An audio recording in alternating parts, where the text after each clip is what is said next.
मानो या ना मानो, आज की कहानी कुछ ऐसी है कि आप मानो या ना मानो, बात उस समय की है जब मैं 12वीं की पढ़ाई के लिए भागलपुर गया था।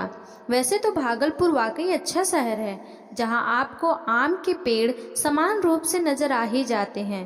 यहां आपको हनुमान के झुंड भी नज़र आ सकते हैं। मगर जो इत्तेफाक मेरे साथ हुआ, यकीन करना काफ़ी कठिन है। 12वीं की पढ़ाई के लिए मैंने गुरुकुल में दाखिला ले ली। वैसे तो गुरुकुल में रहने के लिए छात्रावास अच्छा था, मगर मैं अकेले रहना ज़्यादा पसंद करता था। मैंने खुद के लिए विद्यापीठ में रहने का इंतज़ाम किया था। विद्यापीठ एक विद्यालय था जहाँ मैं पहले भी पढ़ चुका था। विद्यापीठ से गुरुकुल का रास्ता थोड़ी दूर पड़ता था, तो मैंने वहाँ से जाने के लिए एक साइकिल रख लिया। विद्यापीठ से गुरुकुल जाने में मुझे करीब 15 मिनटों का समय लगता था। रास्ते में कुछ आम के पेड़ पड़ते थे, जो कुछ सुनसान इलाकों जैसा लगता था। इस सुनसान इलाकों से गुजरने के लिए मैंने एक टॉर्च की व्यवस्था की थी। अब मैं प्रतिदिन सुबह सवेरे गुरुकुल के लिए निकल जाया करता था। उस वक्त पढ़ाई में कुछ ऐसी रुचि थी मानो खाने का भी ध्यान ना हो।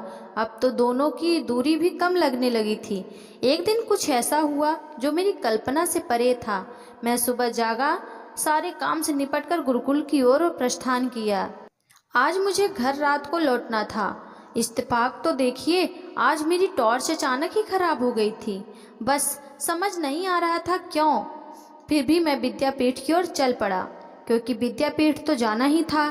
पर यह तो शुरुआत था, जो मुझे मालूम नहीं था। अब बारी उस रास्ते को पार करने की थी जो सुनसान था।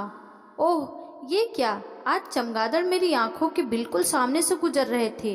मेरी धड़कन बहुत तेज हो गई। यकीन मानिए, आज तक इसे केवल फिल्मों में ही देखा था।